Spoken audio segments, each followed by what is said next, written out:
you look, where you touch, where you feel, yeah. Where you look, where you touch, where you feel, yeah. Yeah. Can we talk about me and you? Can we talk about the truth? I wanna know, I wanna know. Can we talk about me and you? Can we talk about me and you? Can we talk about the truth? I wanna know, I wanna know. Can we talk about me and you?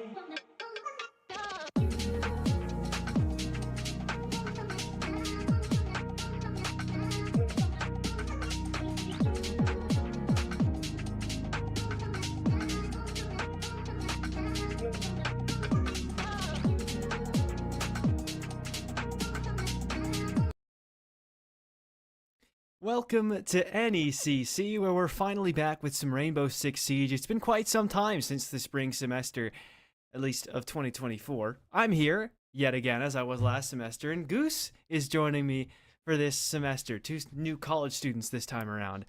And a wonderful time to be here as we get it started with week number 1. We're not going to be here every week, but it's a wonderful thing to be able, for the first week of the season, to bring it on with some wonderful Siege action. Goose, are you excited for what I think is some of your first time watching some real collegiate Siege in NECC? Yeah, this is my first time watching an actual season and not a tournament, which is completely different. Also, my first ever best of 3 in collegiate, which, if you know what doesn't matter, the scene doesn't matter the level of play. Best of 3 is always completely different than a best of 1 Mhm. on all shapes and form. Yeah, and it really makes a massive difference. And for these two teams here tonight, we're going to start their seasons off either strong or not so strong, but they've got 3 whole maps, at least in theory, maybe just 2, to prove whether or not they deserve the win tonight. It's Cumberland Phoenix versus TMU. Cumberland Phoenix tonight playing with Beamer, Ren, Hishi, Big P, and R6 Tracker, and TMU playing with Uni, Green, Worm, Scoozy, and String. I don't actually know if the rosters we have up there are right, because we were given different rosters, and we're already being trolled by Daniel Time to Light. Yep, already being trolled as he pleads in my ear to tell you guys that it is not his fault. I will blame him anyways. The rosters we actually have tonight, I don't have 5-man rosters. We don't know which 5 people are going to play. But for Cumberland, it's Norway, Tangly Tree, Rifa, Closey, Spooman, Prone Stars, and Walkie. And then for Toronto Metropolitan, or TMU, it's Winnin, Mr. Turbo, Zeb, Actually, EQ, Jagorku, Naj, Spectral Threat, and Big Ounce 443. I mean, I think just the name of Big Ounce 443. Big Ounce isn't playing tonight, man. No! I was about to say he's going to bring the energy, but just no energy. I'm going to bring the energy when I talk about him. We're not going to get to talk about him, though. We got to cast another one of the games just so we can cast Big Ounce 443. I gotta get the chance. You got to, and I think going into this, talking about momentum, talking about bringing the energy. That's exactly what you need, especially for a best of 3.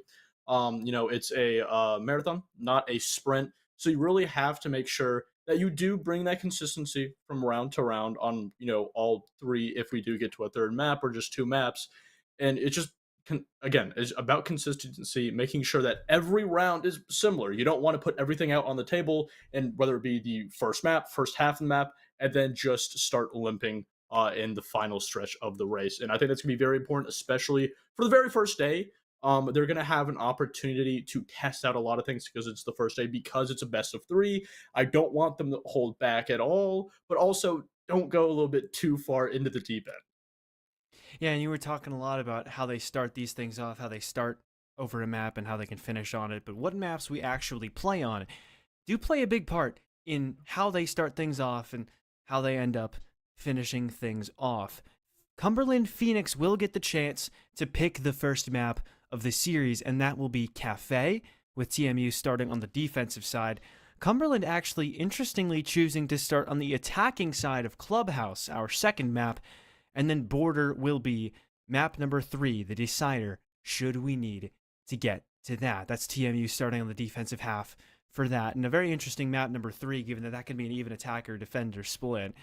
but very interested in Cumberland's decision to start Clubhouse on the attacking side, because oftentimes you'll see that a very defender-sided map, especially with teams who know it really well, and it's a very default map. Basically, anyone who plays this game competitively in any region at any point, even collegiate, probably going to know Clubhouse pretty well, which is the other comment that I have on the map ban phase, which is that Cafe and Border, both more interesting maps, so really excited to see something that maybe I wasn't expecting out of the collegiate players. By this point in the season, still pretty early on, they're already ready to go to some maps that maybe we weren't expecting and banning out some of the more default ones like Chalet and Oregon. Yeah, and I think, even though it's not their map pick, if you choose attack on Clubhouse, which at the most, usually you see a 3-3 split, you never see a 4-2 split for attack unless the defending team just loses the entire match. You rarely see an attacking sided on both sides.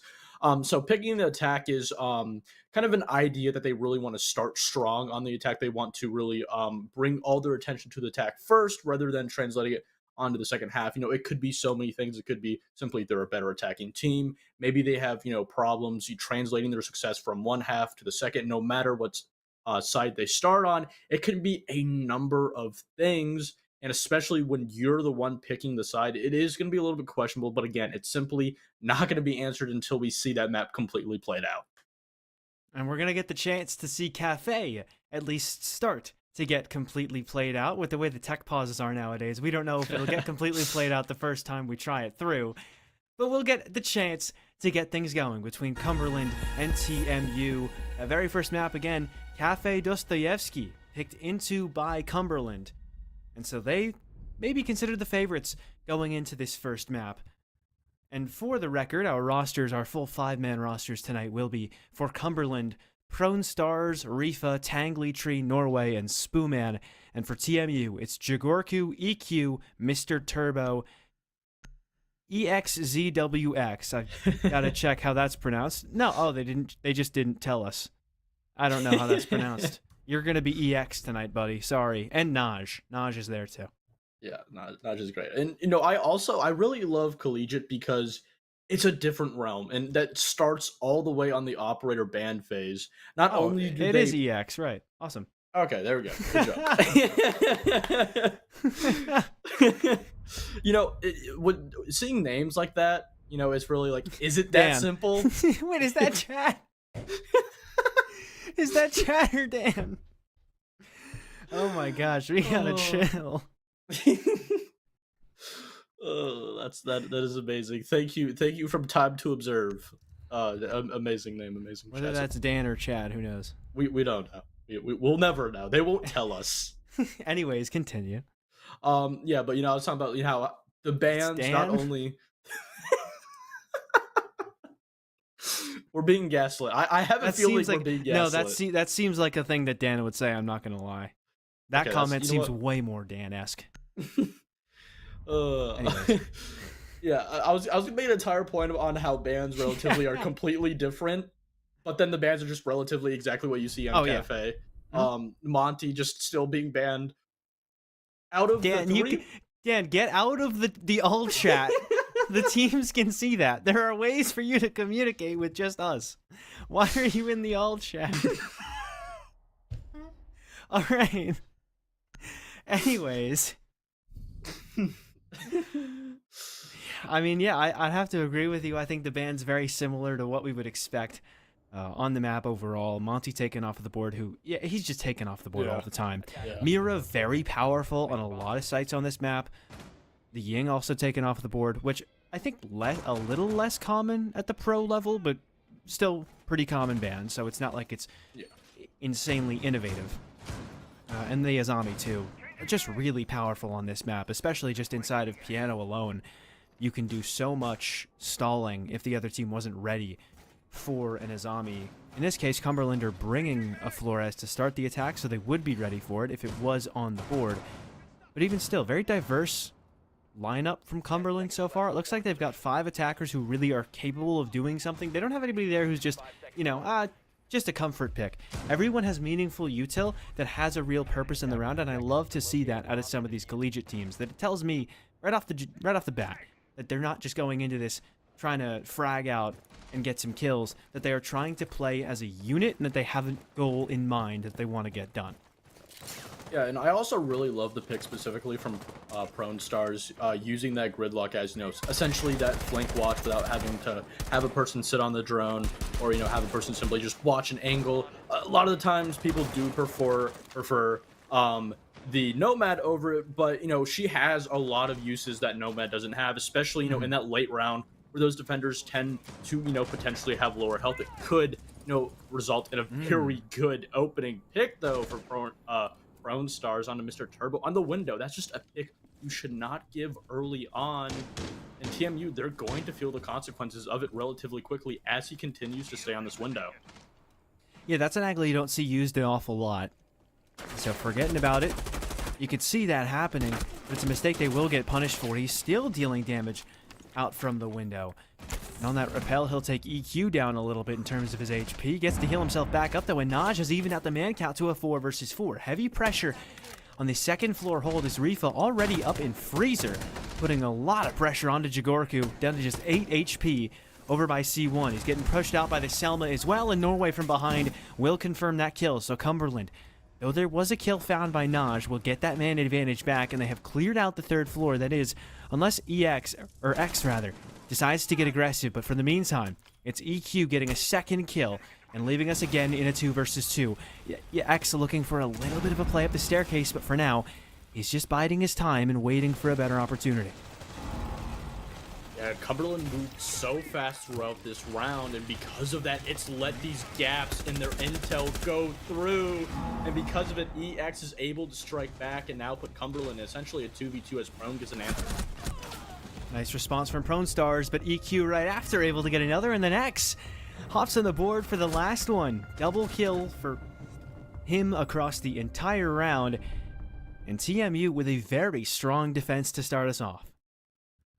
Yeah, I touched a little bit on, how Cumberland moved so quickly on that top floor clear, and because of it, they didn't do enough of their due diligence. They didn't have, a very definitive hold. You still had that player on the white stairs waiting for his potential time to flank and shut down those top floor players, and that's exactly what he did. I talked about also that gridlock potentially getting some use on the flank, but she was never able to really even set that flank up, which allowed and gave that opportunity to that Jaeger on TMU to get that strike back. And it's just one of those mistakes that you're going to make in the first round. And we can only really read into it as, just a first round mistake. It could be a continuous lapse of judgment on the side of Cumberland, but we won't know that until later on. And I really hope that it's not. I really hope it's just that, those first round jitters that, you got that map control quick. You felt really good as a team, and you just kind of didn't even look in that direction and kind of let it as, kind of a blind spot. Yeah, just one blind spot in that case does make a big difference. I also think that, lack of use of the track stingers, given how long gridlock was up, definitely not the greatest of signs. You saw Prone Stars repelled on the window, and you do think, the gridlock has a lot of util you wanted to use later on, so maybe that's not the perfect op to put there, but even still, I was talking about it going into that round, that everybody has a lot of good util for the round, and that was something that I actually commended the side of Cumberland for, their use of every operator having important, useful utility that contributes something overall to the round. But not ever putting down the track stingers towards white, not even really thinking about clearing that spot and then trying to guarantee that you have that and put some track stingers down just so you can make sure that nobody's able to walk back up, even though Prone Stars was one of the later players to die over the course of that entire round. It is concerning. You want to make sure that everyone's remembering everything that they could be doing over the course of a given round to help out. That kind of attack they went for, not particularly innovative, as it's something we've seen plenty of teams do a lot of the time before, so not thinking of trying to cover that gap on white with either a drone or some track stingers or whatever it was. A little bit of an oversight, but you know what? You're getting those out of the way early on so that hopefully later on it's not going to happen again. Prone Stars seems to be hovering the Nomad for round number 2, so seems like he'll still be on flank watch duty, at least in terms of the util that he's bringing to the round. But, that's just how it goes. You got one guy who's on flank watch, and now that he's already let a flank happen. Hopefully for the rest of the map, he will make sure that that doesn't happen again. Yeah, and I think it's one of those situations where it's such a glaring problem that you could just say, "Oh, we know the problem," or at least one of the main problems that round was that we didn't have anyone on the flank, and it's just Mhm. on because it's such a big problem. It's also in turn a problem that's easy to fix. Just simply put that utility down, have a drone if you don't want to, put an entire player on a nomad or a gridlock. And again, it's those first round jitters or an entire jitters that you're going to have room to improve in a best of three, but also you can't let that snowball into a bigger problem going on because teams are eventually will catch on and they will notice the pattern and they will take advantage of it. And you know what? That pattern seemingly noticed for Cumberland, at least in terms of noticing what they might have done wrong. Now they'll have the chance to correct it moving forward. Unfortunately, because they did lose that round, TMU not going back to that same objective. So you'll have to wait at least a couple more rounds before you get to try and, dish out some of the corrections that you have in mind for that attack of reading. Still a pretty similar attack, though, as one of these bomb sites hasn't actually changed. They go from dining and reading to dining and mining for round number 2. Yeah, and this is also, in a sense in itself, also, I wouldn't use the word questionable, but it is definitely a decision. This is the bomb site that a lot of teams throughout all tiers of level really opt to go for last. Other teams prefer not to go to that top floor, but usually after you do go into reading and dining, you do want to go down to that basement. But TMU in this position, they purposely picked this specific map or this site rather, and if Cumberland they can find a way to potentially directly take into the site, it looks like they're going to go more for that pressure from below, try and potentially clear a roam that doesn't look like it's going to even be here whatsoever. So it's essentially just going to be a lot of free map control. Free map control they will hand out. And free map control that Cumberland are taking relatively quickly. That's something that Cumberland have been doing really well, all things considered, all season long. And that's just taking the map control and the opportunities that they are being given. Last round, we saw them pressuring the top floor hold really early on. In this round, TMU are still setting up the third floor almost a minute into the round. That maybe not going to bode well for the attack and the setup being firm and confident, but at the very least, Naj is going to get an opening kill, so TMU start things off relatively strong. Spoo gets one back, so into the 4 versus 4 will go, as Cumberland starting to pressure the top floor heavily, and this is what we're talking about. They're taking control if it's not being actively contested, and Prone Stars gets a double kill as he moves forward, taking down both Turbo and X and Jagorku, all three of them gone early. And now it has to be either the Legion or the Valkyrie to make a hero play, preferably the both of them together, but something has to give in the 2 versus 4 for TMU.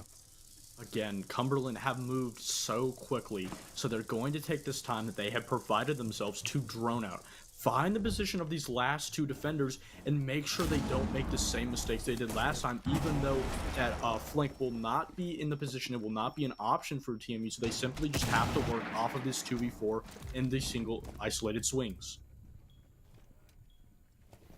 Now it's just a 1 versus 4 as Tangly Tree manages to take down another. It'll be flawless after Naj gets the opener. It's 5 straight kills for Cumberland. Well, it's safe to say, Goose, that they figured out what the problem was in round number 1, because that round looks a heck of a lot better out of the Phoenix. Yeah, after losing that first pick, Reefer's losing his life, it is really important that if you're a team that cannot get that entry pick, that you have to make sure that you're able to recover. In Cumberland's entire game plan, or specifically Reefer's position, was isolated. His team wasn't relying on him taking that space, getting that kill onto the defender in sight, and rather after he lost his life, Cumberland were still in a position to get a plethora of map control and take it relatively quickly to the point where those defenders from TMU upstairs were not in the position or not exactly ready to react in time. And because of it, that's why we saw those kills go untraded, because TMU, in a sense, were still setting up their top floor hold, and because of it, it gave a great opportunity for Cumberland. And then after that, they made sure that they shut down all their gaps, made sure there wasn't another win possibility in that 2v4 for TMU. No opportunity for them for sure. Certainly not going to come from just sitting on the objective. in the 2 versus 4. They're not going to give away those opportunities, or at least they might, but you can't rely on them doing that. As Cumberland, if there's one thing I've picked up on so far, it's that they're working very well together. When map control is being taken, maybe it's one person on a lurk, but there's normally the main hold for TMU is being encountered by a number of different Cumberland attackers all moving up around the same time. So doing a very good job at actively taking some control together. Now they walk into the 3rd floor attack though, and that could become something that doesn't actually help them out too much within this round, because when it comes to attacking this site, there isn't necessarily a lot of map control that you can take together in the same way that there are with some of those 2nd floor sites. It's a lot slower, and there isn't a lot of map for you to actually walk into, as you basically just have the 3rd floor, and TMU are holding basically every inch of that 3rd floor. It's kind of, you know, it's very similar to the last site that we just saw, that there is a lot of space where Cumberland can directly take very fast, and that gives TMU in turn the position and the opportunity to have a lot of their utility, have a lot of their players close to site, hold these positions with a lot of back support on that bomb site. But on the contrary, Cumberland, they have so many opportunities. If they just find one little gap, one spot around the bomb site that TMU is not looking at, it could be an opportunity for them to take advantage of. Grimby start to go in to maybe flush out a couple of defenders as Turbo possibly threatening the run up, but instead he'll just swing down this staircase and shut down Rifa. X got the opener though, as that was able to take down one more attacker. 2 kills in a row though, and how on earth has X gotten jumped on like that? 3 kills in a row for the attack. Technically 4, given that Naj has been downed, and now it has to be Jigorku, but he's been shot in the side by Prone Stars. TMU, no clue what just hit him. You know, again, it goes back to that point that you were talking about, that in a lot of these gunfights, a lot of these, you know, entry positions that TMU find themselves getting into, there are multiple Cumberland players coming at them all at once, which in turn, not only is Cumberland not giving them, you know, a wealth of time to react, but also they have so many players on a specific position that if there is usually only 1 to 2 players, how you should play an extension or a roam in Siege, then they're not only in a position, but they're also not ready for that gunfight. And on top of that, this is, you know, continuing to come back in my mind that TMU has yet not to even entertain the idea of going to that 1st floor kitchen bomb site, which in turn is probably one of, if not the strongest bomb site on this map aside from reading. So it really begs the question of, are they able to play it? Do they have that confidence behind their strat on that specific site? And in turn, because they're not able to play it, or because they're not playing it, it does weaken their defense just a little bit. Well, fortunately, they are going to go back to the one site where they showed any potential at all on defense, albeit it was a site that ended in a 2 versus 2. It was still relatively close until the very end of the round, but even still, you know, better than what their last 2 rounds have been. So Cumberland now tasked with the task, I guess, for lack of a better term, at least not that I could think of right now, of trying to break into that raiding room bomb site again. Bringing a really similar lineup, and I like that because it didn't feel like the strategy was the problem last time around. It just felt like you missed the shoring up of a couple of gaps. Otherwise, everything seemed to be really solid, so I like the idea. Now, Cumberland moving a little bit slower, and as I say that, they go into the execution. Again, Prone getting an entry pick. That they Look at them all just walking him down. Back. But they can't get anything, and now at least they're going to actually completely go back down. They're going to rotate back down to the bomb site, not give a 3rd pick to Cumberland, and try and recover and see if they can use these C4s to potentially get an answer back, even if it's late into the round. This is some of the best coordination I've ever seen watching Collegiate, just with, they're all walking people down all at once. Nothing in the way of Cumberland just walking forwards, and so they're just going to do it. It doesn't matter. They've got the gridlock tracks on white stairs this time as well. They're recognizing what they did wrong last round. They had a good position, but they left an opening, an opportunity for the other team to make their way back in. And so TMU took it and ran with it. This time around, no opportunities being left. I can only imagine that all those track stingers have been used up on both of the staircases, which means that if Naj isn't able to make a big play from inside a pillar, this round is pretty much done.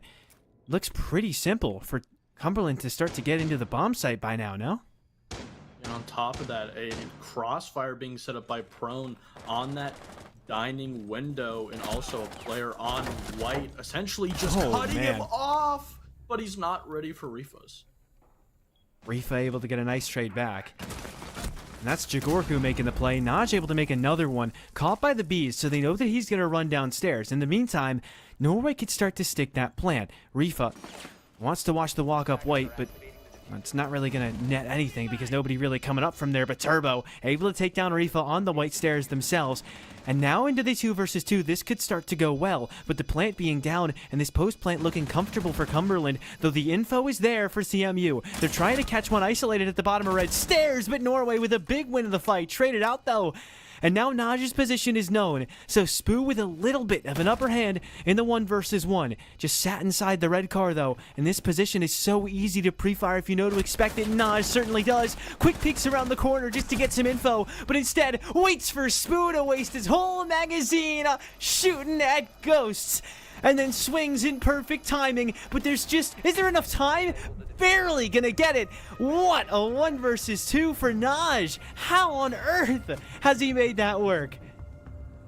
Wow, talk about a round, and again, that fast-paced early round for Cumberland is a dual-edged sword. It has led to so much success, gaining them 2 rounds.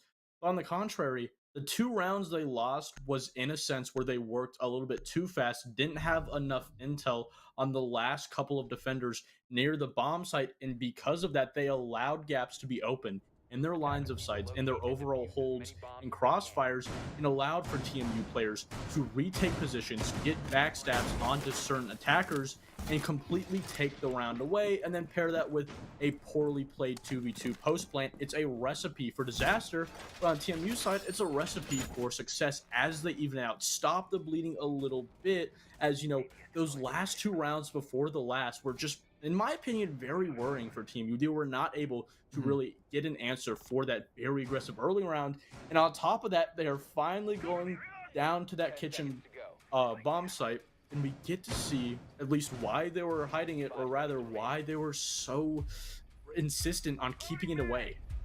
Attackers are moving out to locate a bomb. I feel like Cumberland maybe just playing a little bit too safe there. Very end of the round, you're all just sat back waiting for the other team to make the plays into you, but you give up one too many 1v1s, and that's what TMU do. They punish you for it. I'm surprised. I was familiar with Jigorku given the T3 in the T3 qualifier scene, and he hasn't even really been playing super well to start off today. It's Naj who's been the highlight of TMU. And now, like you said, they get the chance to go down to what you consider to be the best side on this map, or at least one of them. Well, we'll see here if they agree with that or not, but certainly not much working out for them on the other 2 sites they tried in rounds 2 and 3. So I at least like that they're putting in some effort. Speaking of some effort, Naj putting in a little bit of effort to go for the roam, but it's Turbo through the floor to find the opener onto Prone Stars. That is exactly what you need, and Naj just finding another one. Both of these picks going onto Cumberland players that have no How do you even idea. find that? What? Oh, he ran out. He just ran out the garage. And, Oh, man. No, Naj just having a couple of bad shots. But it does give a little bit of an opening. Rifa very low on HP. That hatch is going to be open. C4 is going to be essentially wasted. Applies a little bit more pressure onto Cumberland, but they do have a wealth of time to work with. They don't have the map control. They don't have the intel, and they're still down a man. Yeah, really not a lot going well for Cumberland here. And I think that loose roam of TMU is something they haven't quite dealt with. You notice that Cumberland are really good at dealing with those roam setups when they know what they're walking into. Those extensions onto the 2nd floor. They take the space that they can, and then they walk down the players who they know where they are already. And as Jigorku gets another kill, starting to become evident that Cumberland having a harder time in some of these less predictable one-on-ones. They're doing a good job predicting where everybody else is by now, though, but even still, Turbo with a good kill. traded out by Spoo, but now the other two know where he is, and he's got 2 players to kill on just 6 HP. It's not looking good for him, but he somehow gets the knock out of the first. And EQ, though he's got very good info, if he gives himself up in the wrong way, this could easily fall back in favor of Spoo. About to swing this angle, though, and he seems to be aware. Spoo aware of this threat, but the shotgun should be more than enough to get the kill.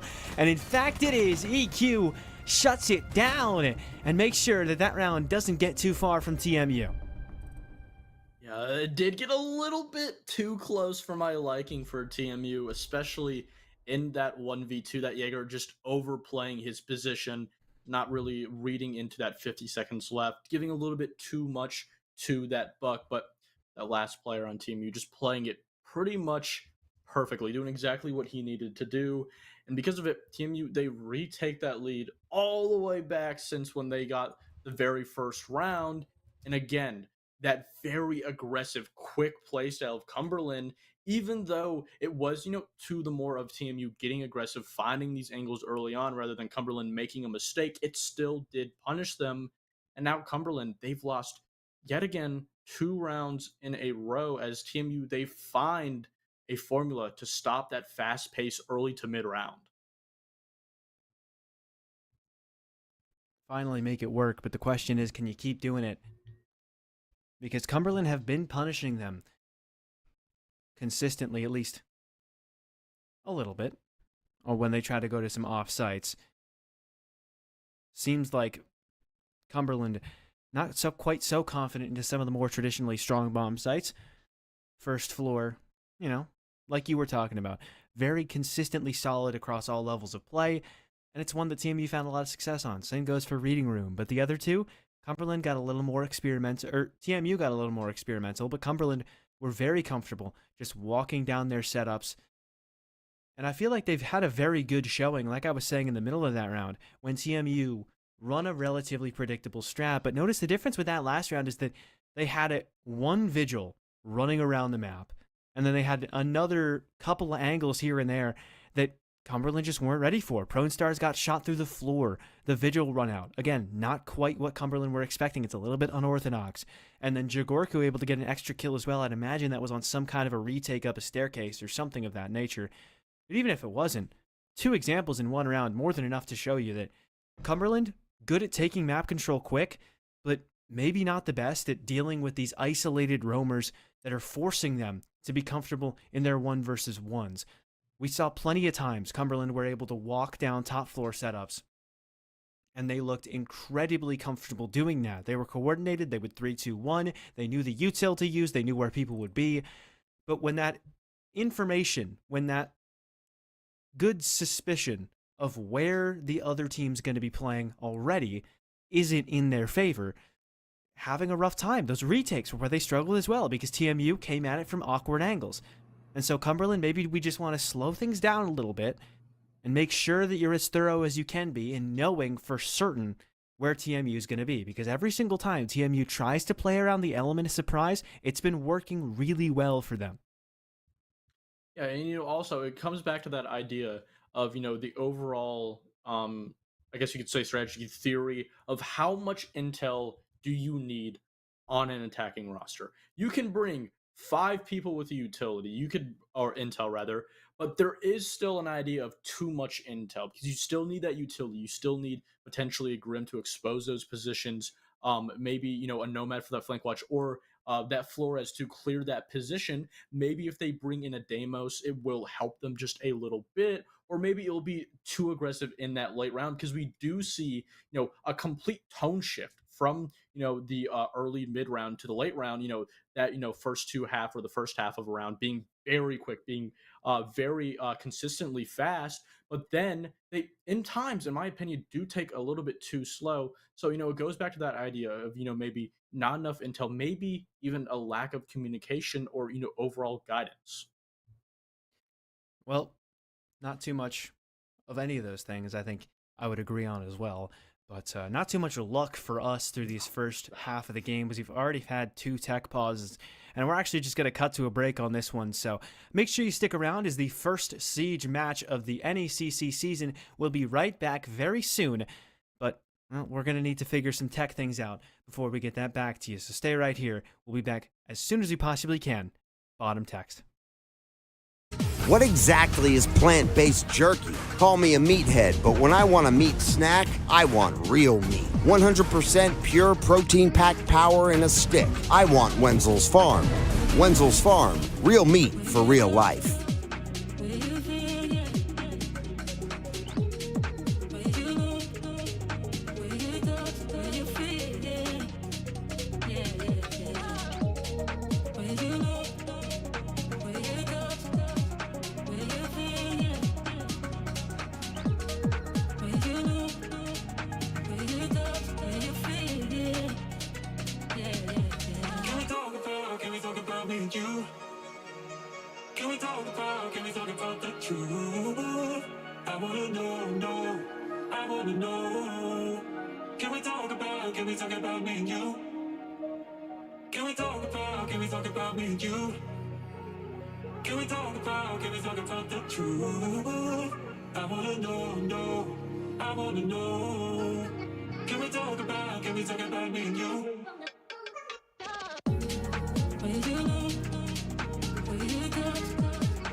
I wanna know your dark side. I wanna know your secrets. I wanna be your lifeline. So I wait for you, wait for me. Wait for you, wait for me. Tell me you're more than just a highlight. Pretty pictures on the outside. I hate to stare at you through these lights. So I wait for you, wait for me. Wait for you, wait for me. Click and scroll, I can't let you go. They say I'm addicted to you. Click and scroll, I can't let you go.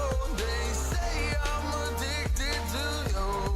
Oh, oh, this ain't love, no, no. This ain't love, no, no. This is artificial. This ain't love, no, no. This ain't love, no, no. This is artificial.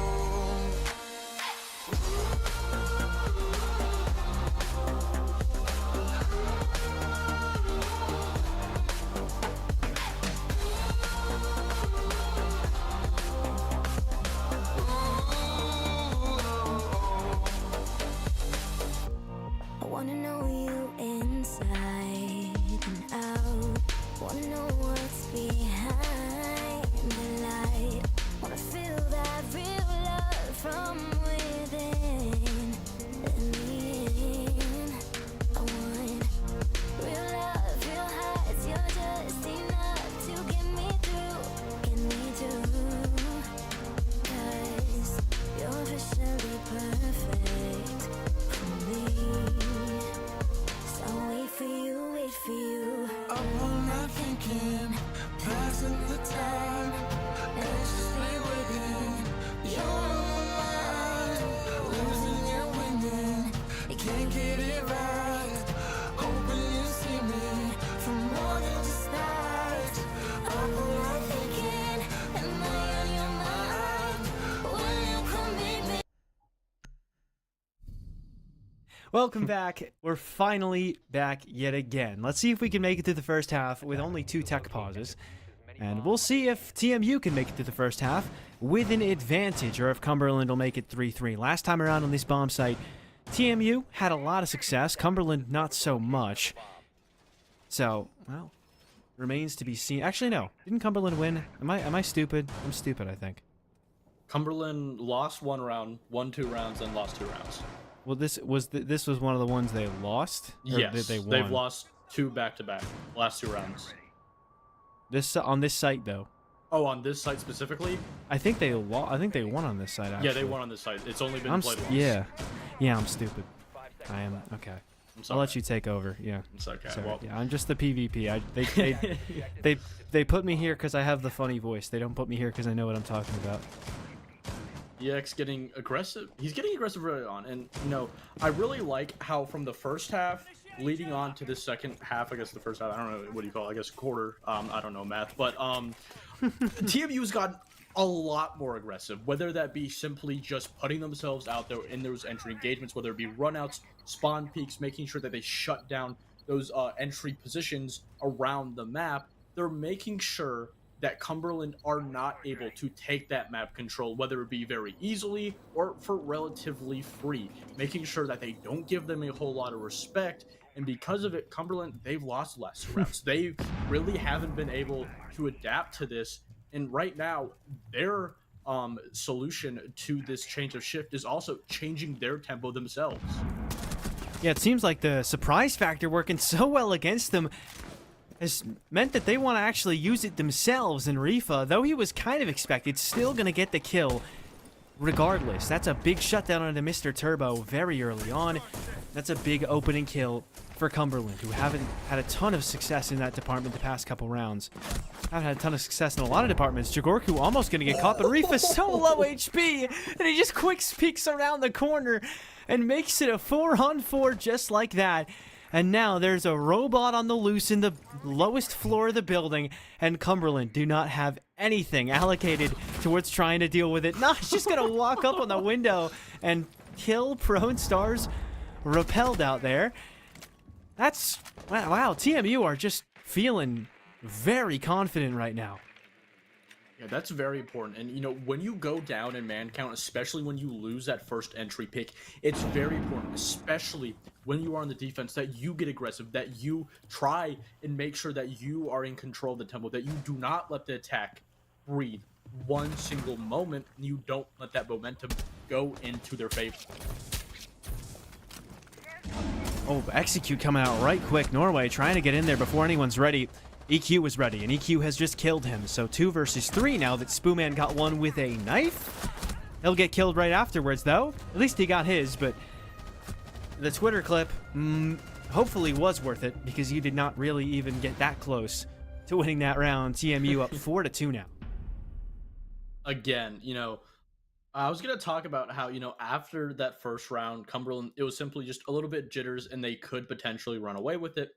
But then TMU stopped my words from coming out of my mouth before I was even able to speak, getting 3 rounds in a row, completely changing up their entire playstyle and tempo, and starting with that going down to a bomb site that they had never gone in those previous 3 rounds. And I think that's very important, and it goes to show that, at least on paper from what we're seeing so far, there is depth to TMU, whether that be it is planned that they were going to shift up their playstyle, or if it was simply a reaction to them losing the round, not being able to find an answer to that aggressive early round from Cumberland. It doesn't matter. Their adaptation is, in my opinion, phenomenal and very good, especially from a collegiate level. That is, one of the main problems is that you see a lot of collegiate teams not being able to adapt, not really being able to kind of move around the playstyle of their opponents, and that's exactly what we're seeing here. And I think it's going to continue to be a very common thing going on to their attacking half.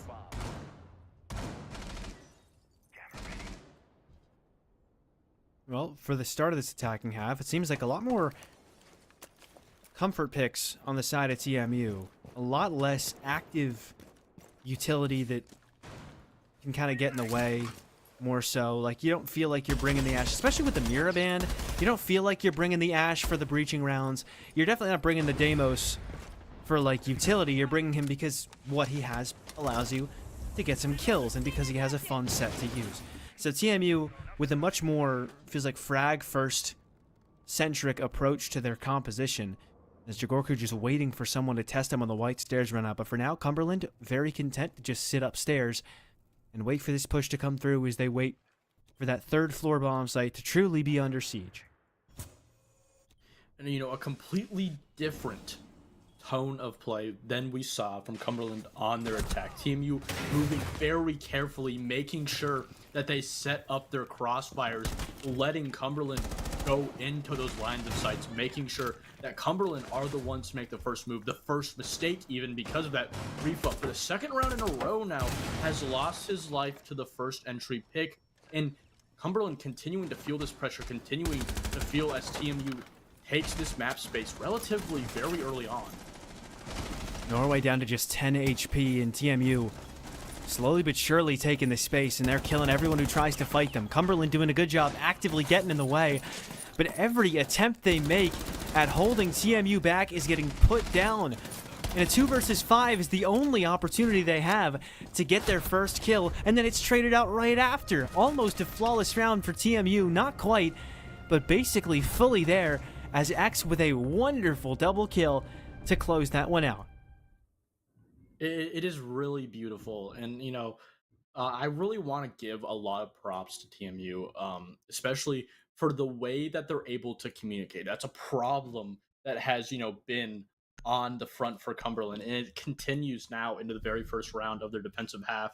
Is not only are they able to orchestrate, you know, a late round on the attack, but now when they feel that pressure, when they feel the execution, whether it be onto a close sight extended position or if it's onto the site itself, they're not really able to communicate, set up those crossfires to deny the space taking from TMU. And TMU is doing an absolute phenomenal job at not only spotting those gaps, but pushing the players in the right position at the exact right timing, communicating it to all 5 of the players.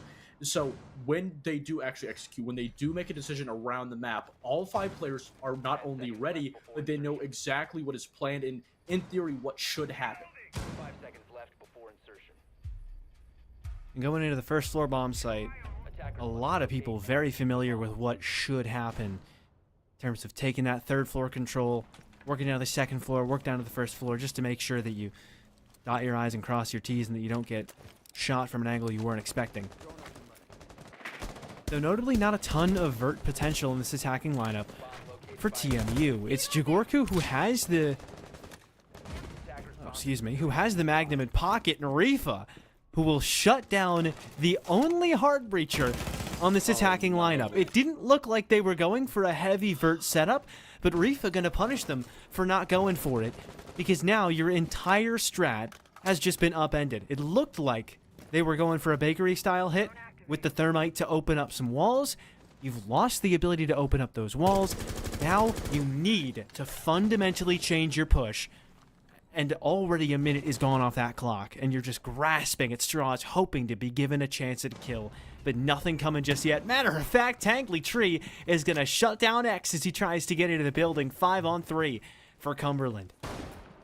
On top of that, as you said, their entire, you know, especially their orchestrated plan was to just, you know, go for, you know, a very horizontal play onto that wall and bake. And because of that, they don't have a lot of soft breach in vertical players, so they're not really able to fully recommit to those top 2 floors because they simply don't have the utility for it. They just have to go for these swings, try and bait and force these TMU players to swing out, expose their positions.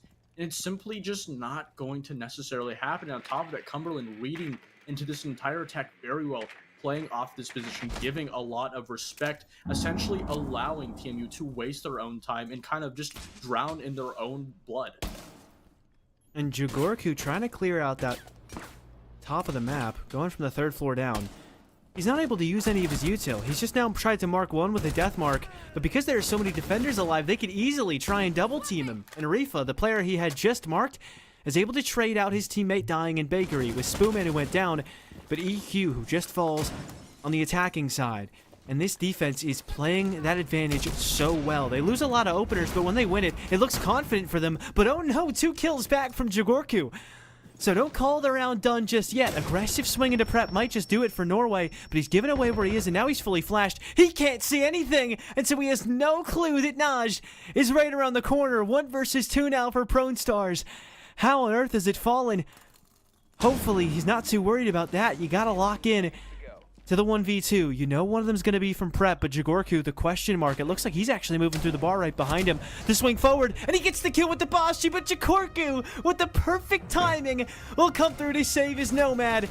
Prone Stars loses his life, or at the very least gets down to trying to get the case down.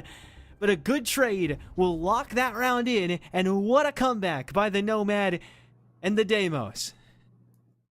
That's a mental killer, in my opinion. I don't want to say so quickly that, that entire situation, that 4v2 that they gave up to TMU, lost them the entire game. They're still in a position, especially on the defense, that no matter the map, no matter the statistics you have, in theory, in this current meta, always should be the favored side.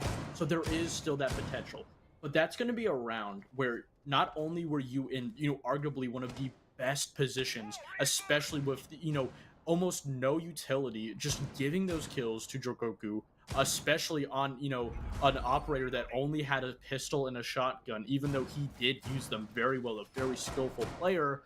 It's situations where those Cumberland players just got over-aggressive, overzealous, overplayed their positions, didn't read in the position that well, and, the map control they had gave too much away. And again, just simply got overzealous, got a little bit too happy, had maybe even a little bit too much confidence, and they're going to pay for it. Sorry. But on top of that, they had that opening round. They got that opening pick. And again, if he can replicate that now here, that could give them a little bit of leeway. And it feels weird to think that they overextended and they played too individual, because I've been talking so much about how this team is so good at playing off one another and trying to coordinate things like that. And they had already done it in 3v5 to make it a 2v4, trading out the first death out of that 3 versus 5. And so, uncharacteristic it feels like, but good on Jagorku to take advantage of the opportunity being given to him. This time around, TMU trying to take real quick control so that they don't get caught outside the building. And the Maestro cams are going to make this annoying.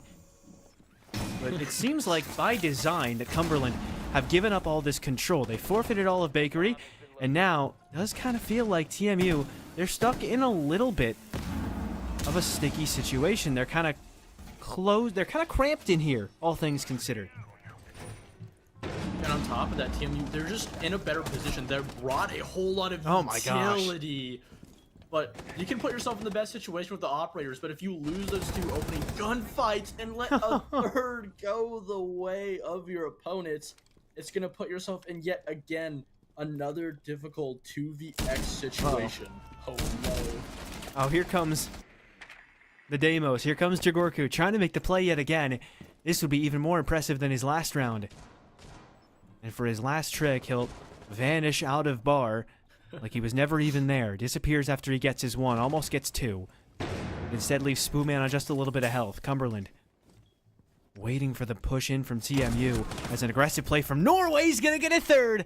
A triple kill for the Maestro, and it's Jagorku alone stuck inside a mudroom. Yes, he will get the kill on a Prone Stars, but at least the Vigil's taken him down to basically no health at all. Any shot from any one of these remaining guns, save for maybe the Bailiff or the Super Shorty if it was too far away, should be enough to take this Deimos down.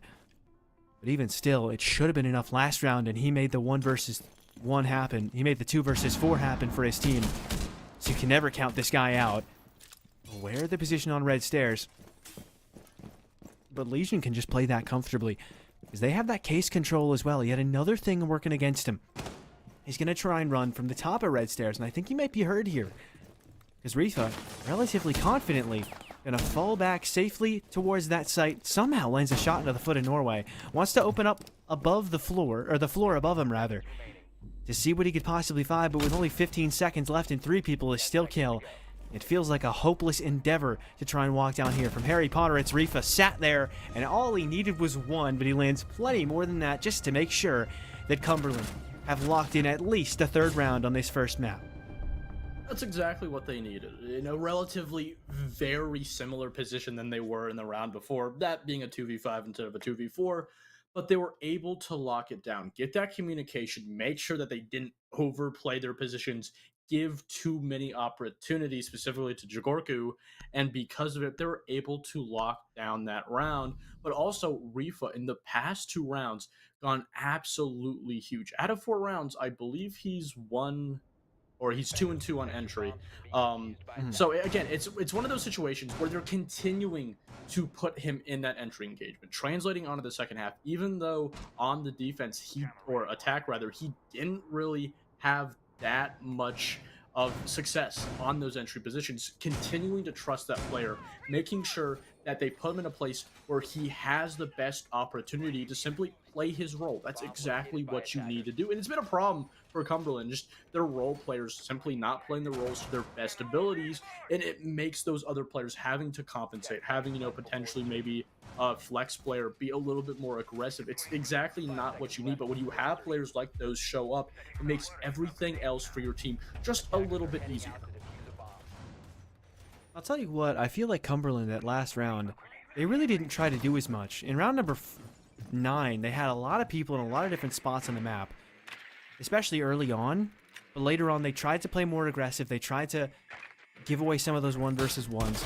But in the round before, they really, from the jump, didn't have much presence off the site. They had a lot of setup on the first floor, and then they just tried to play those angles. Because TMU aren't running an awful lot of util that can push anyone out of a position. Even still, in this round, they're running a Jackal. They're running an Osa. They're running a Lion.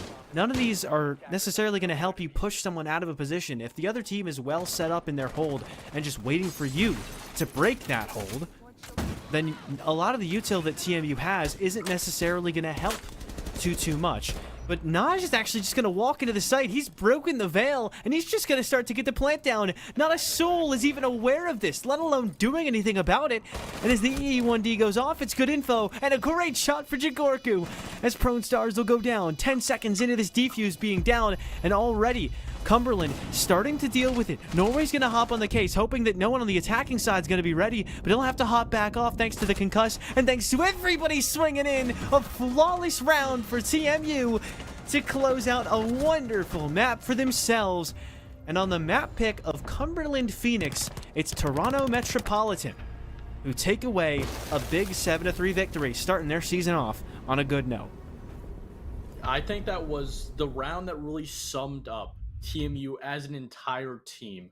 They really almost had that flawless round. They almost went onto that final hurdle, just getting everything right. The past 2 rounds, we saw a lot of mistakes, giving too much on the early round, just overplaying their positions, not getting a little bit of that communication when trying to clear those offsite positions. But that round there, they simply just went around it. They didn't even worry about clearing the top 4. Just simply sat an Osa on Heaven window so they could watch that drop, send a player right in, and the crosses in the post plant was just good enough to get them a flawless round on the very first map. And that's exactly what you need. But for Cumberland, after those 2 rounds, they simply fell asleep. Even though they did get 1 round, it was a relatively convincing one. Every other round that they lost was just kind of just head scratcher. A lot of situations that I don't exactly know what was going on. I think they also didn't either because they simply didn't have all the communication locked in. They started off pretty strong, right? I remember after the first 3 rounds of that game, I thought Cumberland looked way better. They were walking people down on the roam game. Or not even on the roam game. They were walking down the extensions all together as a unit with good timing, good util usage, and they very clearly had plans and strategies. But once it felt like it started to lean more and more into the 1v1s, I feel like we really started to see some of those individuals on TMU take over. I think notably Naj and Jigorku both had pretty solid maps just off the top of my head. With Jigorku showing up a lot towards the end and Naj having a very good defensive half for his team in particular. But it's just a matter of whether or not Cumberland can get that good start on the next map or if they feel like the mental is just boomed. They're going to be starting on the attacking side of Clubhouse, which we will get into in just a moment. So stay right here to see if Cumberland are able to make things a little bit more interesting or it'll be a clean 2-0 for Toronto Metropolitan.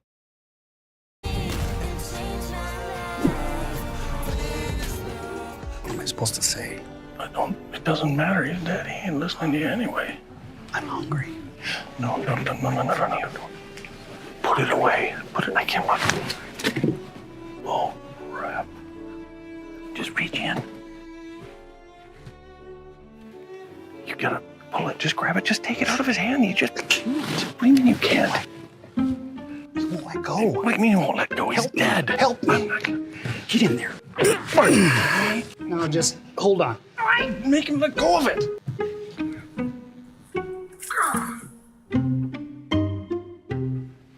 No, I got you covered. Just go in for a hug. Go and get on in there.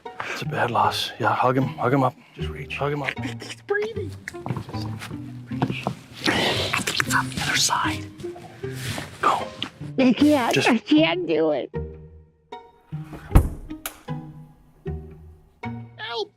Help me, Lord. Help me get over this loss. I can't breathe. Hey, I can't breathe. I'm so upset. I can't breathe. Stop. You knock on wood so they go to heaven. It's like a lucky. Hey, get the stick. Hey, did you get the meat stick? Yeah, I got it. Hey, just hold tight for a second. They're moving the casket. Just hold tight. Yeah, that's no worries. I got it.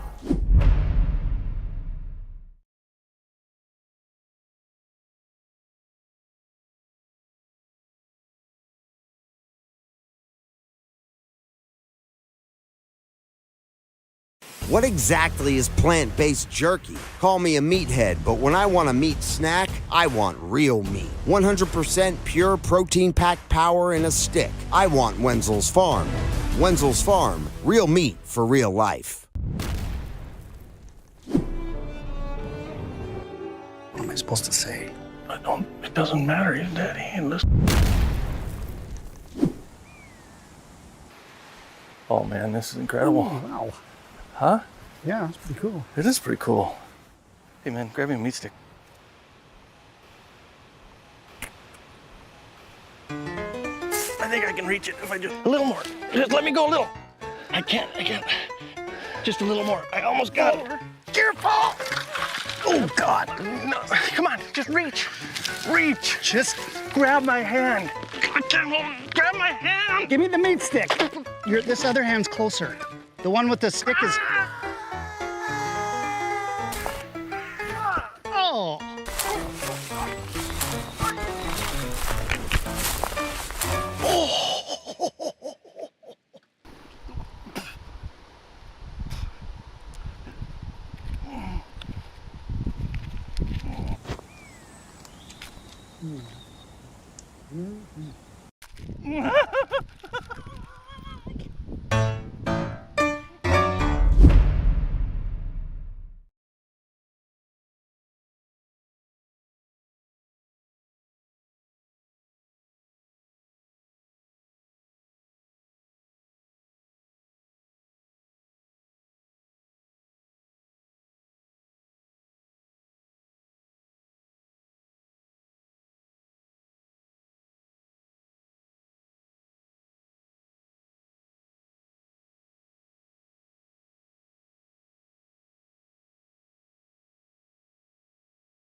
TMU get the chance to go to a map they wanted to go to more than every other that was left up in the pool.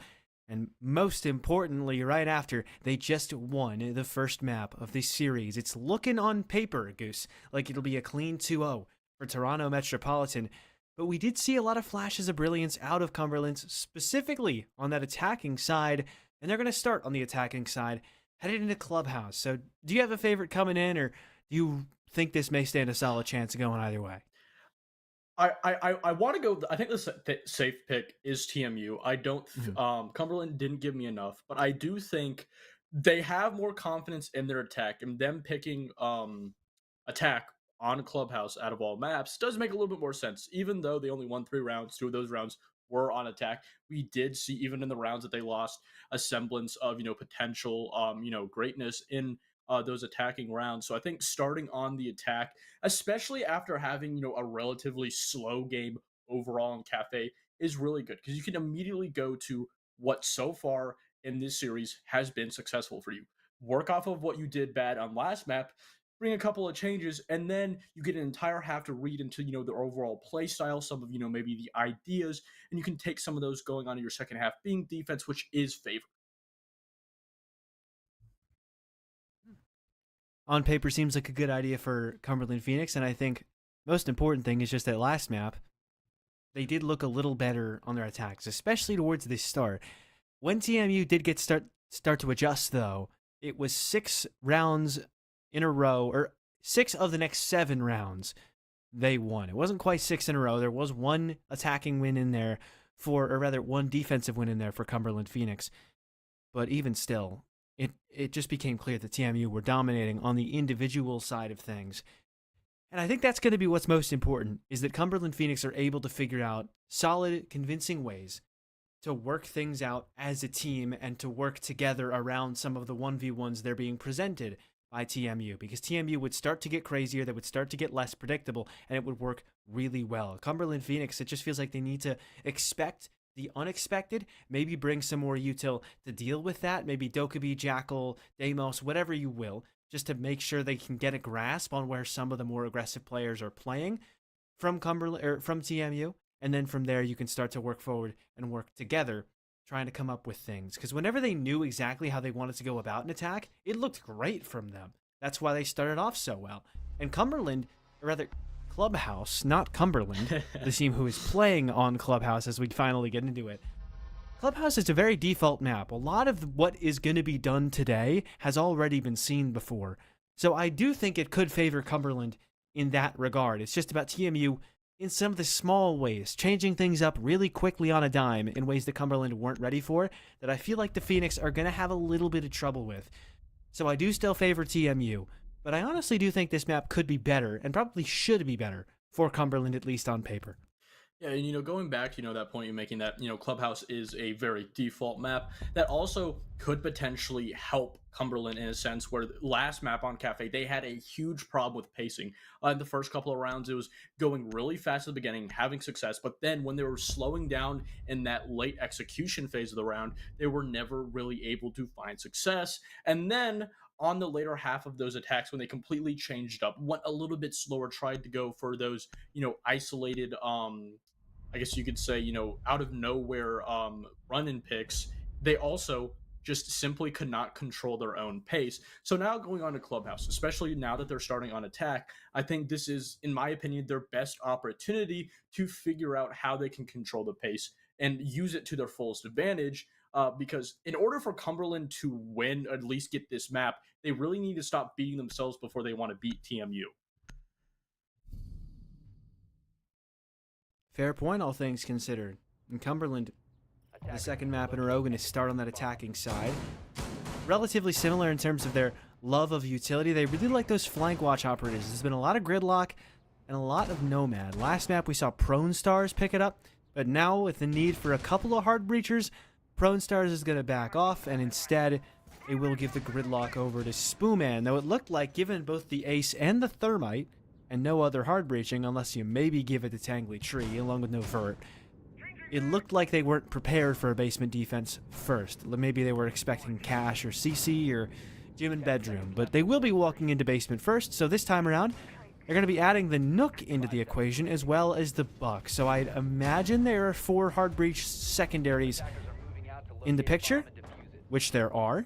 So that's how they'll be dealing with the hatches, that being both Norway and Tangley Tree. And then TMU going to have to respond to that relatively effectively, but nothing in the way to stop them from getting those hatches open.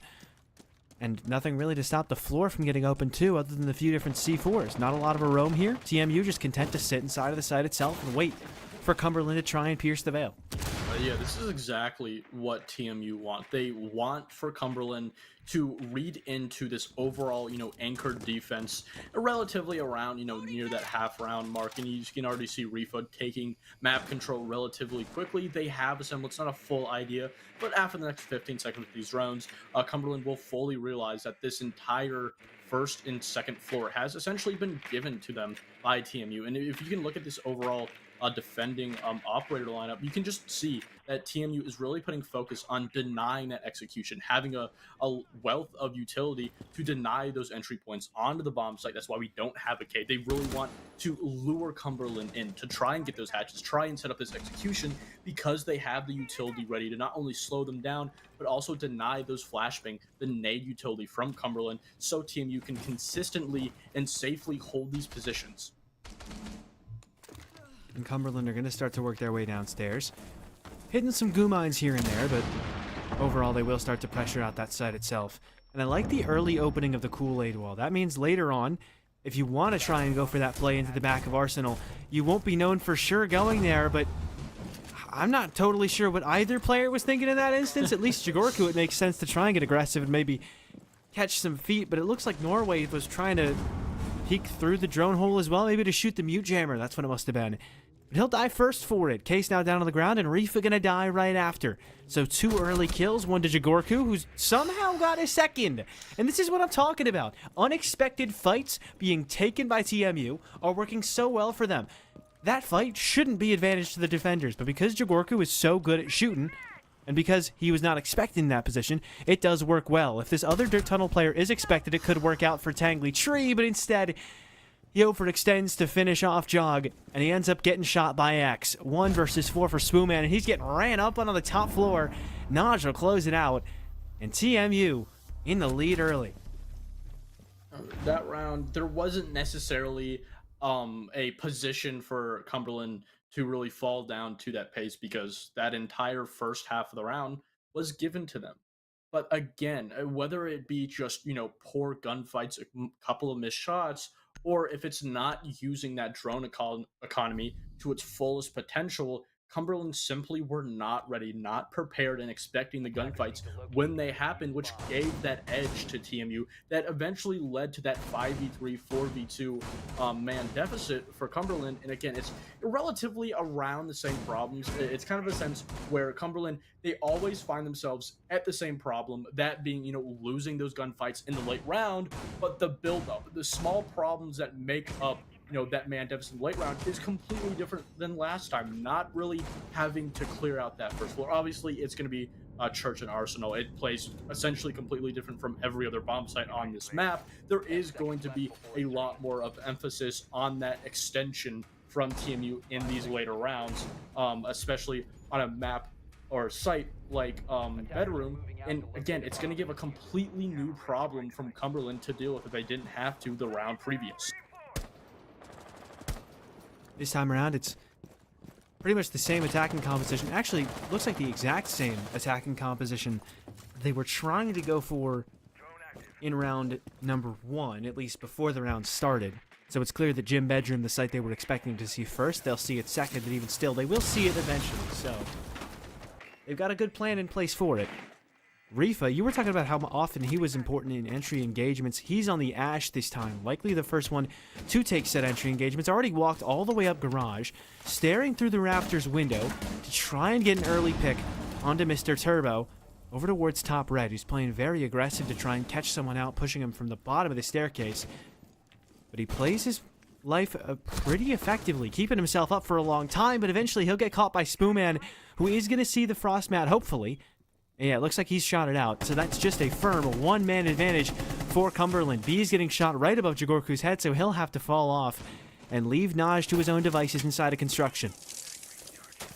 A great opening first half of the round for Cumberland. Not only are they able to get that opening pick, but also they're able to get the map control, get that pick completely untraded, and continue to apply the pressure. But as I say that, Naj eventually does get the refrag on that Ash, and now this does push back Cumberland just a little bit, slows their tempo down, but they still have a lot of time on the clock to work with. They just need to find these last couple of definitive positions and execute exactly what they want to push onto the site. Already a lot of control forfeited over to Cumberland by TMU as they've basically taken everybody out from either of the sites. Jagorku all the way down in blue stairs seems to be going for a flank, but the others aren't really close to the objective, except for Naj. He's walked up and retaken space, and that's not what Spoonman was ready for. He was under the same assumption that I was, that they had fully fallen back, but instead, they've actually started to get more aggressive. Nobody inside of Logi, that common fallback position. So when Tangly Tree falls down there, he's not going to find anybody, and Naj is going to find a triple. Good kill for Tangly Tree, but they've also got to contend with Naj on the flank.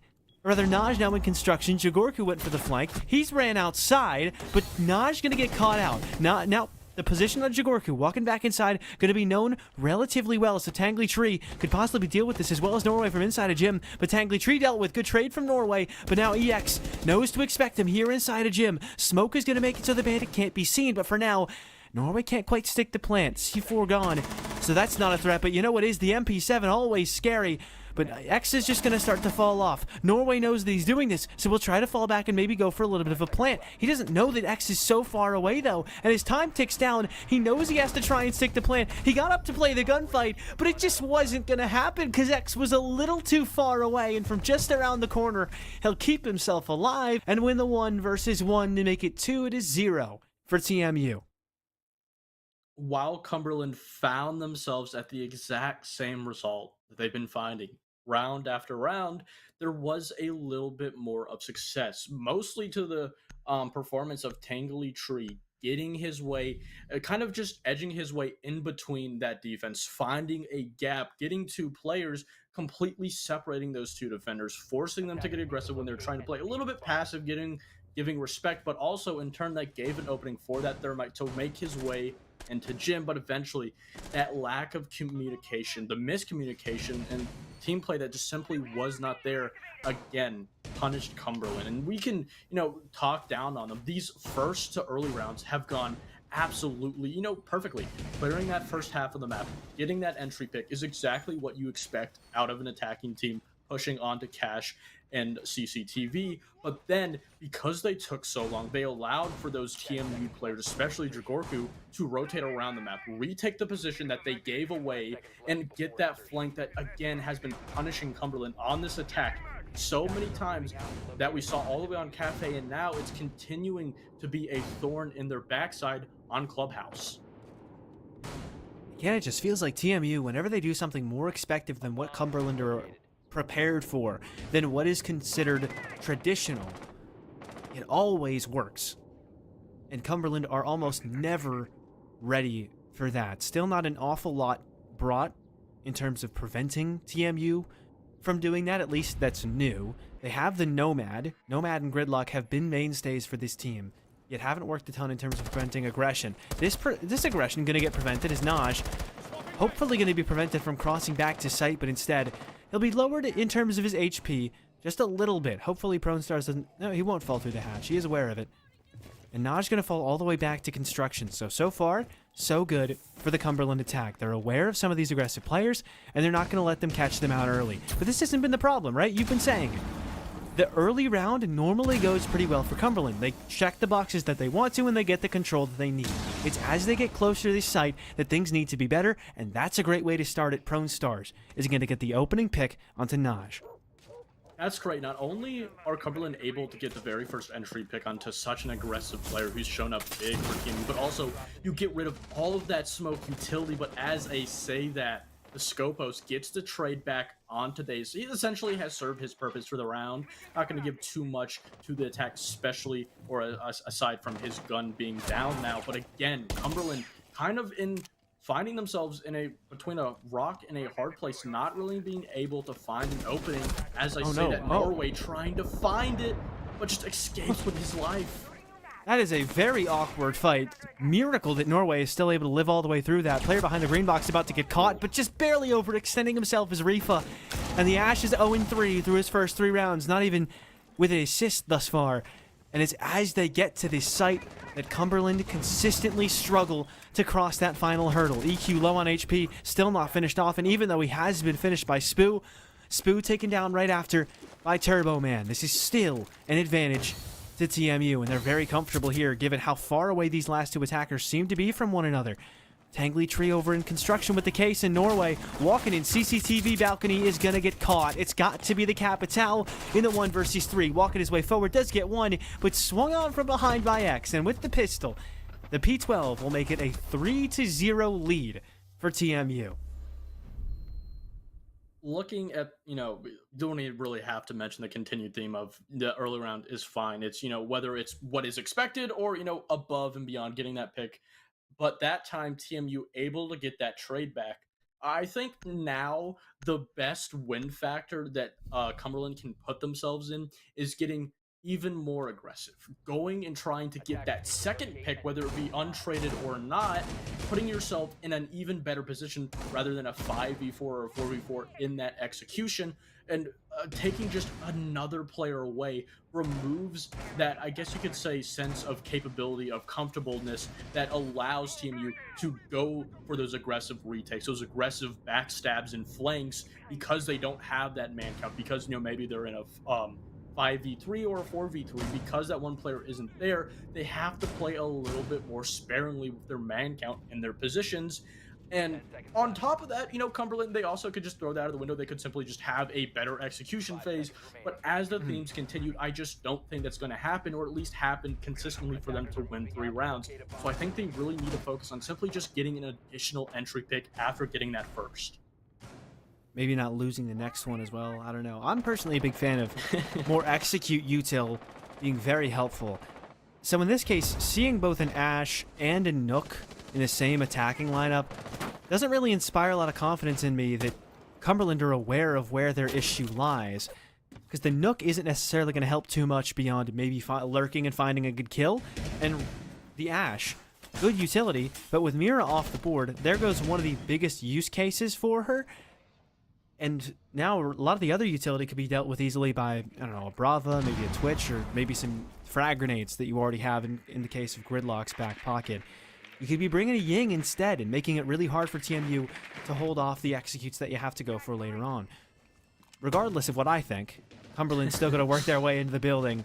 And with the 3-0 lead on the other side, they've normally been pretty solid in those opening engagements, but this time around, they're not even going to have that luxury, as it's Naj getting the first kill onto Prone Stars. That Nook goes by the wayside without doing a single lick of damage, aside from maybe 1 shot's worth onto Naj. And Norway gonna fall after opening up the kitchen hatch. A 2-player advantage for this defense, and things go from bad to worse for Cumberland. They just simply need a pick. They need a player to get aggressive, and it really looks like that Tangly Tree is going to be that player. Whether or not he's going to, he's definitely entertaining that idea. Just trying to find an opening, holding himself just a little bit. And Cumberland just not really, aggressive. They don't want to put themselves in this position. I wouldn't say scared, but they are a little bit hesitant, especially as TMU continue to push this aggression and continue to beat them at every single entry point of the site. All this util getting dumped, but TMU just keeps swinging them anyway, so maybe my read was wrong. Maybe they don't need more util. Maybe they just need to be ready for everyone to swing them every single time. They could use a Packer motivational speech. You will get powered. You will be swung. Swing or be swung is the case in this game. And in this case, Spoo gonna get the next kill of the round to make sure that it's not flawless, but he's left on literally 1 HP. And now he'll just sit outside the building waiting for someone to go for the overt aggressive play. But more importantly than baiting for kills, hopefully the team has taken some time out to talk things over and figure out what is it that has been going so wrong with our attacks. Yeah, and I think this is essentially in these 4 rounds. I don't like using this term a lot, and I think even Cumberland could really agree, but it's essentially just a failure of what your game plan was, especially that you were starting on attack, and you would want to have. Oh my god, are you kidding How me? did he know? Did they leave a default cam up or something? It had to There's be. no default cam that can even see that corner. Well, you're getting your Moss checked later. Sorry, buddy. I hope you had your Rossman and jug, Mossman and jug. But taking that time out, I actually do know Jigorku, so I feel like if anyone in this game, if I can be confident that anyone here is not cheating, it's him, because I know he's been around. But anyways, I think if you're Cumberland right now, a 2-4 half is not only the best possibility, but what is expected. Obviously, starting on the attack, that is a purposeful choice. In theory, you should get more than the expected round count, but especially with the rounds that we've seen previously and how dire they've been, not a lot of opportunities been giving their way because they're simply not creating them for themselves. If Cumberland are able to squeak out these next 2 rounds, that's exactly what they needed and exactly what is relatively expected on the attacking half, especially with what we saw last time, only getting 2 rounds. But the problems on every single sense, especially in that round, just absolutely nothing really going their way. yeah, and you hate to say that, right? I've been there too. Trust me, I've done plenty of color in my day, and you don't like when you have to pull out the nothing worked. It's like when you have to pull out that they just lost their gunfights card. Yeah. Sometimes it's necessary, and in that case, I think it's very fair to say. The only thing that's been working for them so far is their early rounds, is their ability to coordinate and kill someone pretty quickly on TMU. They're ready for the first bit of aggression that comes out from Toronto Metropolitan. But it's the next bits. It's the doubling down that really gets them confused. It's the constant flanks happening. It's the constant retaking of space where they feel like they need to spread out so much in order to prevent any retaking of space, any flanks from happening. But then that forces them to take more 1v1s, and that's not where they're comfortable, because that's where TMU are comfortable with all their individual skills. So it really is a delicate balance, and in this case, Cumberland having a hard time striking that balance. And still not really changing too much about the team comps. They think that the operators they are running are not the issue, and the issue is just how they're choosing to go about some of these rounds. I like the decision to drone this out, though, because it's very obscure. You wouldn't think to even check it. But because of how crazy TMU have been playing, well, the thought is there, and Cumberland checking it now, aware of Jigorku inside of Oil Pit. This could very easily lead to a solid opening pick, like they found a couple of times through this game. This is exactly what Cumberland needed. This is a pick that you should win. You should not let this player survive, especially with little to no support whatsoever. There we go. And then there's Rifa. It's getting those simple early round engagements, whether that be map control or a player's life. If you're able to simply get those easy and simple wins, it's just a little bit boost of the mental, but also it gives you the advantage, especially if Gorguku is playing just such a not good angle. He really should not be there, especially with little to no support whatsoever. And on top of that, a UMP, just a poor choice that Cumberland are able to create an opportunity out of. I mean, you saw it, right? The walk into garage, the walk into Oil Pit from the player in blue to help out with Rifa inside a garage, and then they're opening up the CC wall as well to make sure that nobody's going to be able to run up on him from rafters. It's just really well coordinated and really well thought out, and that's what we've been seeing early on from Cumberland. But again, it's going to be time for the execute coming up, Goose. And what's been happening every single time they've had to do that? Not a lot of good things. Only 5 drones left by this point as well. They had 8 just earlier, and the Mute Jammers and the Mute himself are really getting in the way of that. But it's a wonder this time around what's going to happen for TMU to try and catch this attack off guard. That's going to happen. Naj with a double kill. He's just going crazy. The jump out the window, not even going to get punished, as nobody was even ready for that. They hadn't even contemplated the idea. And now I don't know if Cumberland are going to go for the play yet or not, because they've just been shell-shocked. On top of that, I don't even think Jacuzzi's open, and even if it is, there's a castle barricade right there. Naj still able to play this position, and Cumberland, they have to move fast. They have to essentially grasp for straws. It's going to be Spoonman who drops below, but he is able to find one, just give a little bit of leeway. Nice run out. Attempted, but Naj going to get caught for it, and you're not going to get away with that so many times. Fool me 4 times. Shame on you. Fool me the 5th. Shame on me, but it's gonna work. They're about to get fooled the 5th time unless Tangly Tree can make it happen in the 1 versus 1. It's a player inside a bathroom. Surely he knows to expect it. The pre-fire was a bit too early, and X was exactly where he needed to be. X marks the spot that he stands in and waits for the swing around the corner, and it's exactly what he hoped on from Tangly Tree, and exactly what TMU hoped for after 5 rounds. They haven't dropped a single one. We've been talking so much about how Cumberland has been failing and, a lot of senses. But on the contrary, and, to give a little bit of leeway to Cumberland, TMU has been putting up essentially almost perfect siege. Everything they've been attempting, whether it be, just simply bringing out certain operators or holds on, sites, it's been executed near perfectly to what they really wanted to do.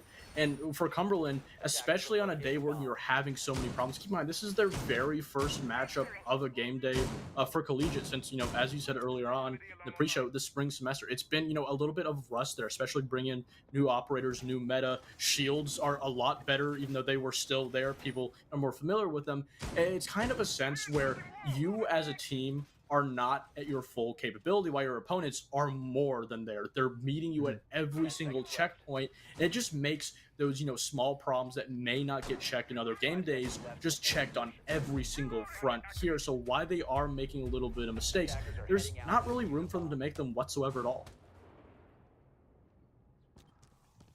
Yeah, TMU not giving them an awful lot of room, all things considered. And I will say, Cumberland, give them credit for one thing. Every time someone roams away from the rest of their team, they're getting spotted and they're dying for it. We've seen it time and time again. It feels like everyone who's trying to play overconfident by themselves and say, oh, I'm so much better than this team, and try and ego chow them, is consistently getting punished. So there's a very good core there for Cumberland.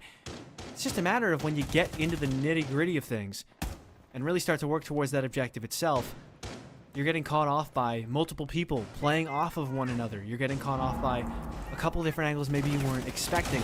A lot of util towards the site maybe. I'm not 100% sure what it is for Cumberland at the moment, but something about that site itself is making it very hard for them to work their way in, and Mr. Turbo going to make it difficult this time with an opening kill and a Rifa. Good trade back from Spooman as Jagorku will go down, but these players downstairs, their positions are known. And if you know anything about TMU, safe to say they won't let them play down here undisturbed.